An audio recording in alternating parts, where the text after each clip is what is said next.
besoin d'interpeller le procureur général. Il faut se saisir du dossier. Moto o asombi lupangu wana, il faut oyebaye. Moto ateki lupangu wana, il faut oyebaye. Po il y a risque makila batu kutangama.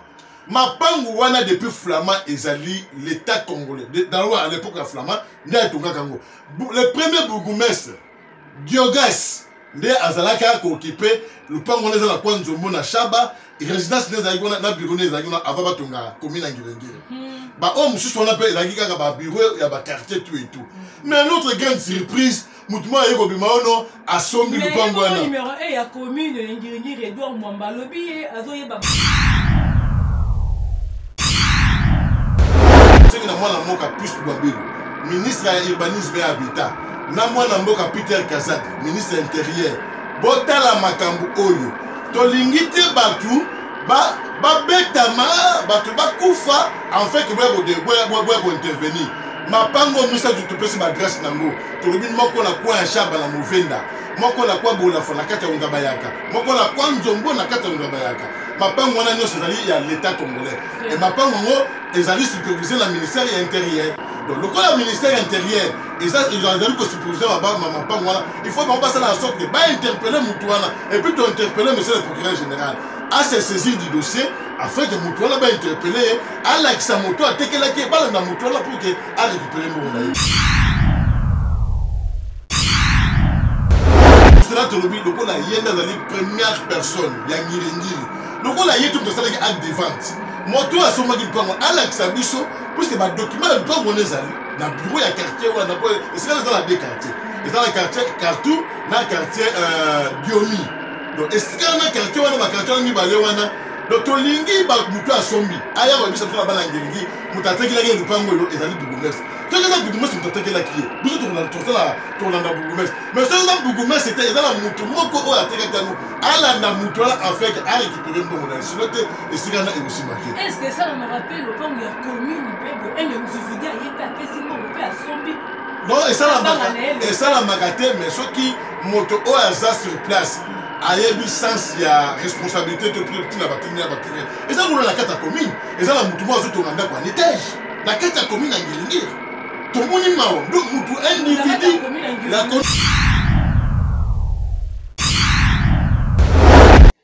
plaisir à trop ba Kongomani nyonso obomesa kolanda Tindika TV na pesi bino ba mbote belé bisika bozali pamba te lelo wana ngai oya bino mwana mboka Francine Ngamoyolo na bino ba sango to bete susu masolo ya bana mboka oyezoleka na kati ya province ya ville de Kinshasa toza wana na bino kitoko makasi pesi ba mbote belé partout bozali ba diaspora nyonso obosepela kolanda wana chaîne kaka moko Tindika TV na bosanité yeme de boss rifin qui sombe mwana mboka bisiko za dile pesio bambote beli na papi Keli pourquoi pas la maman Jenny Ndaya ye moko le maman sponsor a makasi ya Tindika TV leo tozana bino a poto beta masolo ya bana mboka ninge tozoleka liboso lopangu ya komi nyangirengiri ezali ya koteka kaka lopangu te meza ba mapangu misatu eza kata komi nyangirengiri oyo ba vraiment batika oyo ya kala lelo komi ke bateka ngo déjà pe ya mibale to ke problème ya élection kala mingi te élection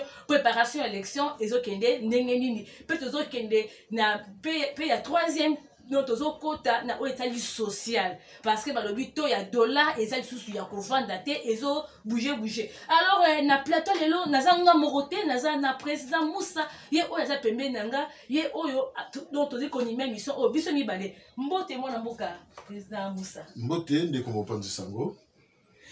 Donc plaisir à trop yambayo na plateau na biso ya Tindika TV. Donc moi Linoba ya pe ko se présenter devant ba Congomani o bazola na biso. Merci pour l'invitation vous la savez pas na biso comme na ngai sono ka sono na Moussa nazali président cellulaire ya cellule petit section ngirengiri fédération afuna pour le compte ya IDPS Tshisekedi. En même temps nazali cordon ya collectif ya président cellulaire ya ville province à Kinshasa. Voilà ba identité na nga ya mwana. Merci beaucoup mon mboka président Moussa, plaisir à trop tozana yo lelo awa balobi photo loba toloba si ça ne va pas il faut toloba et à bon côté président siko élection so ke ndenge nini toza préparation élection ba kuna ba opposé balobi kadima azo favoriser batu ya union sacrée batu ya IDPS donc pour na yo moni on ndenge nini donc biso na UDPS tozalaki déjà préparé tangu tozwaki mandat ya kokamba mboka oyo le chef de l'État Félix Antoine Tshisekedi mwana mboka ayebisaki biso tokosala glissement te. C'est pour cela au moment qui tu aligné batu nyonso, tu aligné 459 candidats à niveau de la députation nationale. Donc tu lingui tu peux sa chef de l'État un second mandat avec une majorité confortable. Ce qu'on va au bazala qui prêter, c'est leur affaire. Biso na leader peste tu prête. C'est pour cela au moment qui le chef de l'État tangu anomaki, tangu ba punaki mwana mboka Kadima akindaki na Assemblée nationale ba confirmer yende azali na structure tuza obenga seni ezali structure indépendante yango nde ezali kotalela makambo ya élection mais ezali na groupe ya bato oyo bakanisi eke no tokokende na banégociation pour que tokabula gâteau ensemble na bango biso bato ya IDPS tobaki non biso toza bato tolandelaka maloba constitution ya biso elobi moto soki okoti na pouvoir na présidence de la République okosala 5 ans une seule fois renouvelable. Le coup nous tendons vers la fin il y a année, il y a mandat première année, premier mandat de chef de l'État. Ils allaient toujours qu'il y ait une élection, biso toujours prêt na IDPS, ba Congolais peut musu baza prêt, ba o baza prêt c'est leur affaire. To lobby na bato bazo kanisa ke élection bazali ko favoriser IDPS. Non, biso UDPS tant to na opposition bu moyen qui ba force na biso. To continue à pouvoir si ko besoin la paix, ndenge chef de l'État azali ko kambamboka. Ni tété effort ya IDPS. Ceux qui chef de l'État qui moutou à IDPS, mais les autres postes au comité. Batu ba souhaité là qui est makamama ben makas a évolué la pouvoir naie. Donc on a pouvoir ezaki ya sangisa bon mona ki ba makambu ya oyo tango chef a du pouvoir Covid et 2 ans il y a Covid et ça là que non moyen tout évoluer na pouvoir exact et puis ba koka jambe o bato tout ça na bango coalition et vous savez que notre le chef façon qui makanisi à Koboma FCC cash c'est en fait qu'après 3 ans de la réalisation au chef Abandi Kosala. Donc, ni t'étais la vision, la volonté au chef de l'État Zalango, mais ma caméra tout le monde a été. Ma caméra élection, ma sœur. Ce qui va tout cantaker, va tout privilégier UDPS. Corruption, ils ont la carte. Non, corruption. Corruption,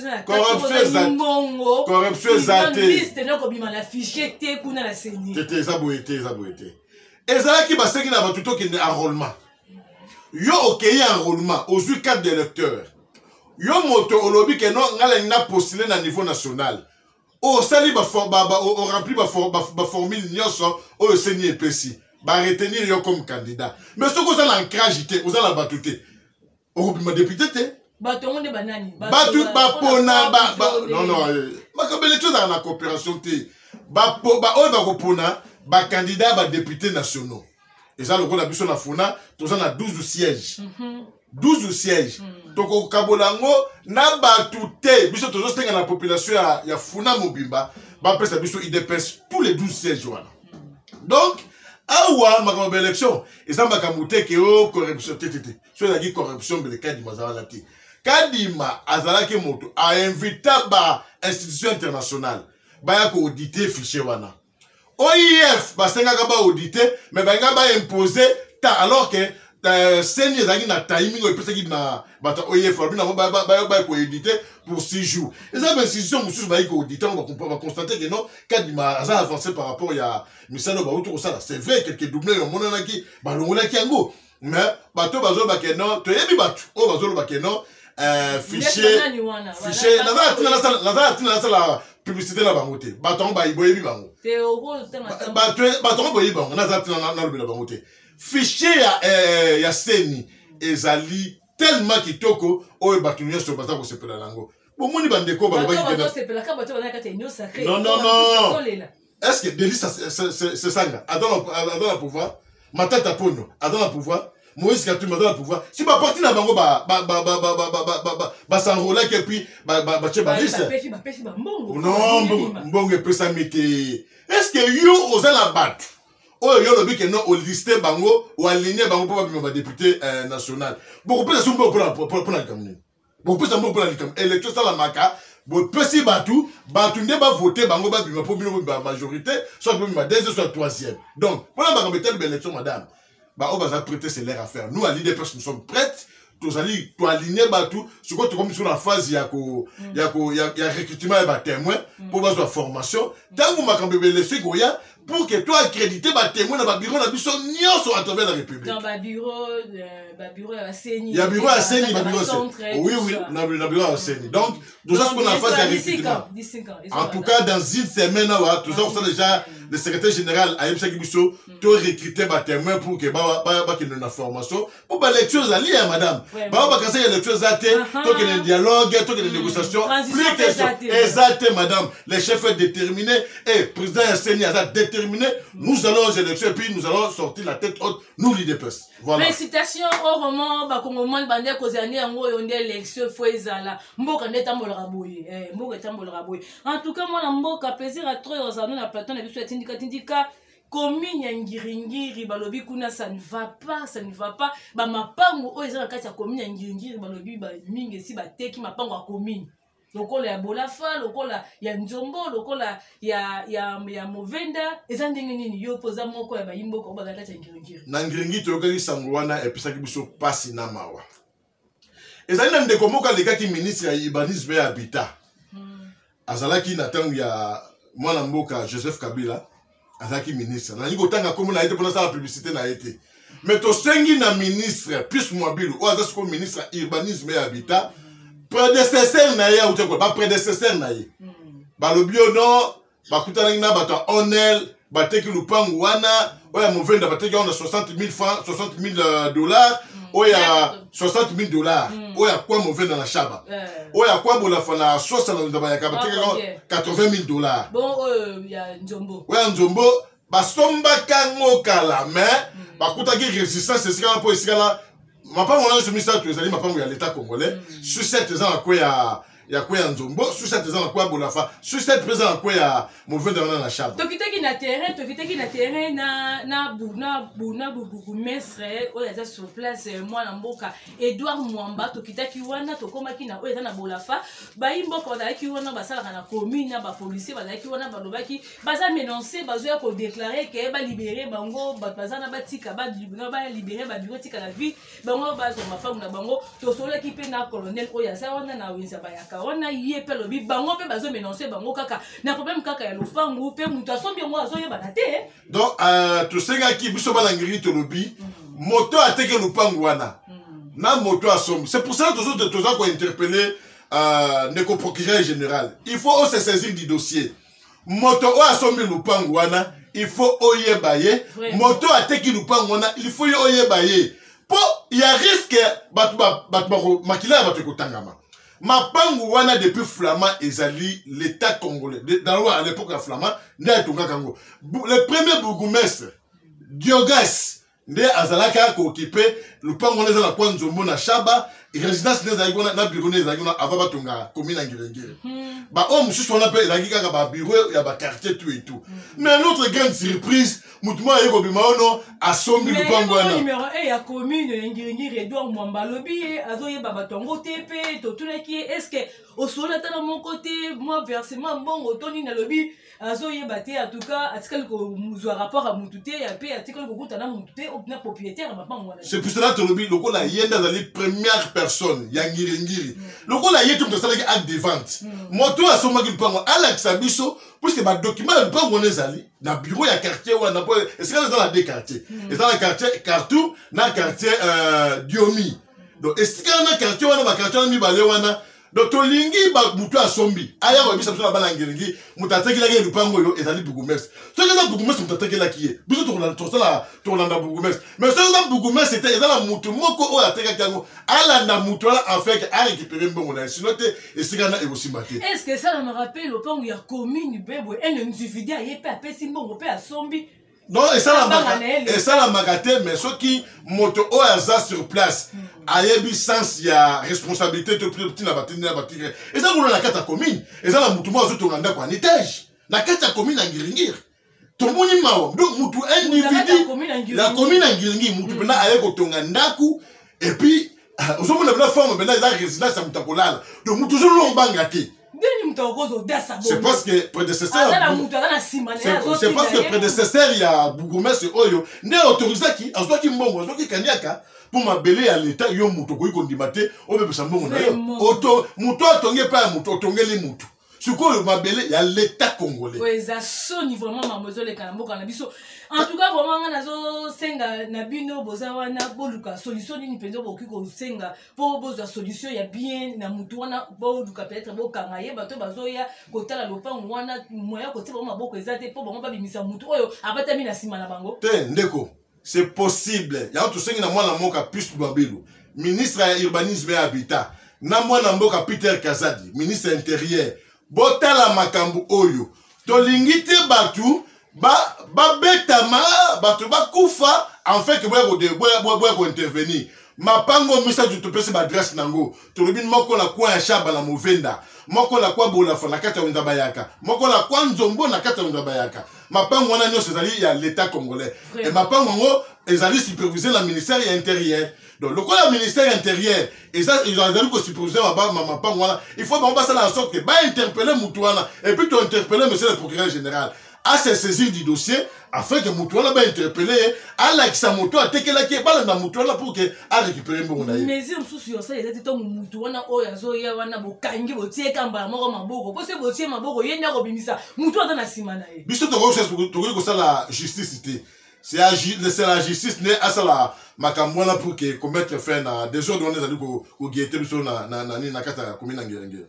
OK voilà tozo ko ba sous moi na mboka musoza wana projet ya 145 territoires na kata RDC ezoko ba nini wana ndependa ezako kende malamu pour les chefs alobaki alingi batu oyo basalaka exode rural kala bazonga na ba village ngala zako loba na ona zo chasse académique Congo central de Kasangula Mwanda construction ya ba bureau administratif c'est-à-dire administrateur du territoire na ba formation médicale na ba école oyo wala ngala zo mona auto monde sur la télévision à travers ya ba province ya République démocratique du Congo non il y a un avancement mais c'est les gens salama aux la construction bazoto na école bazoto na bureau administratif pour la territorial donc les chefs de l'état visionnaire oyo et ko sala en sorte que et diminuer tout ya exode rural à la ville province de Kinshasa kala te bo mona ke no ba ko ba Nesi problème ya nzela. Tuona to oneza. Exemple la carte projet ya 147 territoire. Mais la charge ya gouverneur de la ville. Non construction ba route ezali chef de l'état visionnaire. Mais après ça moment ni mususu o bango ba mona que ceux qui nzela sala ba mona ka teza gouverneur de mutu asali nzela. Non le gouverneur ezali ko sala la vision à chef de l'état. Chef de l'État n'a pas si vision naïe, Yolanda vision naïe sala. Awa, la République démocratique du Congo, chef de moi s'appelle Félix Antoine Tshisekedi Tshilombo. Bon problème ya Zandu. Problème ya Zandu. Toujours les APK. Problème ya Zandu za gouvernement congolais et petit bongo na gouvernement provincial. Charge za bongo. Et ça que non gouverneur non madame. Le gouvernement central de et pesaka bambongo na ba province nyonso awa batu bakantate ke no ville province ya Kinshasa ndenge za dirigé par mwana mboka Santini Ngobila asala makambo ye moko te c'est la vision à chef de l'état et qui était dans la province nyonso na on toujours pesa moko ko na mwana mboka Fifi Masuka azali la seule gouverneur oyo azosala musala malamu na province na ye ba gouverneur mi oni sur batikali bazo ba pulukanti azosala musala malamu te mais Fifi Masuka vraiment azali à féliciter et puis cette dame azana premier rang ko le ba gouverneur belé ce qu'on a dit ba réalisation sali kuna non madame on a vraiment à féliciter par rapport à la gouverneur monsieur tout autant à Congo te na Kinshasa tout ça on a ba travaux zali ko sala maman sous l'impulsion à chef de l'état wapi tanga na province ni bon province ba mbuso yesa ngolomte te wala kuna na comité mais ya Fifi Masuka et va ko mona na oui et pas ya mwana mboka kiatwa na mandaka yo boy na mandaka lokola nga na comité mais na yebi ke ba gouverneur musuku bazali bazo sa konya nga zolo ba kaka Fifi ndiye ba bomondi ye comme si olongoli bango tout te na longoli bango te mais soki muto sali musala malamu fo ba ndima yo soko sali musala mabe ba otala makambo na ote Muto sali musala malamu na bi mwana mboka Fifi Masuka. Asali musala malamu. OK, merci mwana mboka président Moussa tozana yo tozoke na suka mais tika na moi des questions sociales na kati ya ville ya politique Kinshasa. To ya dollar kitaki mais to monyango et comme sous na 24. Donc tozoye ba te côté msusu na 25. Awa batu fo ba yebake na kati ya République démocratique du Congo économie ya mboka na biso za na maboko ya ba expatriés, c'est-à-dire na maboko ba paya. C'est pour cela que le chef de l'État lobby aligné ça le peuple congolais millionnaire. Ba paya auto ça ba balingi développement RDCT. Ba paya auto ça ba bon moni ba supermarché nous les ko botama. Et puis ba to ba na régime passé. Ba mo ba ça na mbongo. Ba lingi té le chef a évolué à soit réussite pour à soit échec. Mais Dieu merci, le chef de l'État avec sa vision ça na mon volonté bon mon ndenge a déjoué ma kambebele. Mais ba Congolais bango ba mona ki ke ndenge mona mboka Vital Kamerhe comme qui ministre économie, c'est-à-dire que vraiment il y a le quoi dans kamaye les mingi ya vendre ça vraiment dollar vraiment économie ko ça bien mais tout le monde a le contraire. Oh makambo ezo salama na ebiso makambo ezali montage grossier ya ba expatrié. Donc voilà to commis vers les élections balingi basa la spéculation basa ko mataba to na ndenge na bango, c'est pour cela au moins qui ministre moi mboka Vital Kamerhe na o budget balaba que non batuba tia ba tarification ba dollar té. Tu as vu comment ça se passe na kata mboko yo. Donc c'est la batu. Et ça qui pas de dollar équitable bongo pe matani sous. Non, dollar tindenge kitaki wana, eza po batu bayoka ko banga, batu balobi na yo tangu somme ya makasi oyo réserve stratégique ezaki na banque. Ba nga sikoba na kopesa ba opérateur économique, batu balobi non non, to kozwa moi ba nitika to kitsa. Tangu mbango ebandi ko pesama, batu oyo ba dongolo misu balingi développement ya Kinshasa te, ya RDCT, nde ba mboni ba bisu ba mbongo fonctionnaire balobi mbongo kitaki kaka po bazo mbongo na to ya C. Siko dans les mbongo mati pour faire du mois si elle est. Non, ba fonctionnaire kutu, ba kutu faut pas ça chef de l'État longonya. Ba fonctionnaire na ba agent de l'État. Ba bati ba salaire mbala misatu no.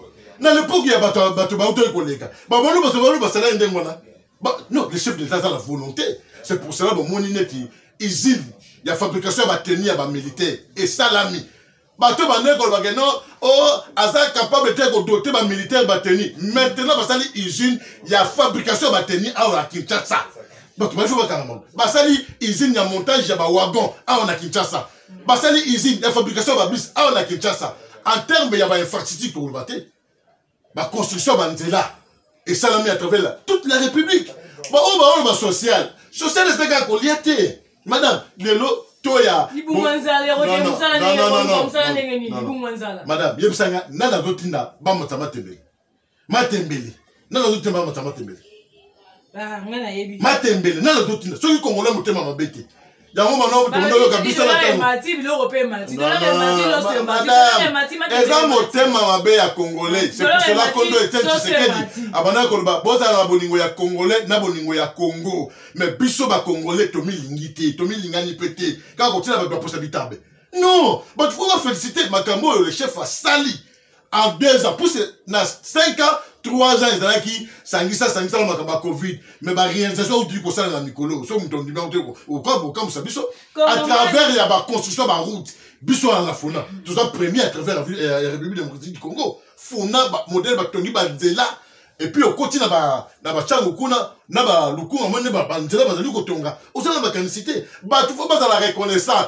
Wana ezanga ebande mais tant que ça chef d'état c'est comme yanda taxe comme ya taxe ba lui banzela bien sûr les autres mais taxe les autres qui daté bon bango ba lobi bango mongo ba commerçant ba lobi ceux qui taxe et kiti bango ba kiti si biloko na nzela ba frontière ba Congo wana taxe za likolo makasi taxe yani ah ba taxe ba vendeur o ba so ba biloko na bango ba ya côté que la biso wana za douane tala yo oza commerçant ceux qui ont importé biloko il faut foutre à douane. C'est vrai. Gouvernement et à les gens qui... Non. Gouvernement, qu'on a dans la mboka sama le konde. Bah les gens qui taxent, bah taxes, bah toi qu'on supprimer quelques taxes. Non. Bah tomate, bah tomate, bah foufou. Bah on va foutre à la tête. Bah zoya non on a. Bah on va foutre à taxes dans nzela camion. Péage c'est là comme sous madame. Mais moi mon colo camion zo le là nous y a pas senge mbongo. Péage c'est là comme sous, taxe les là comme sous. Net kolongwa ti mbanzangungu. Péage ezaka moko na Kasangulu.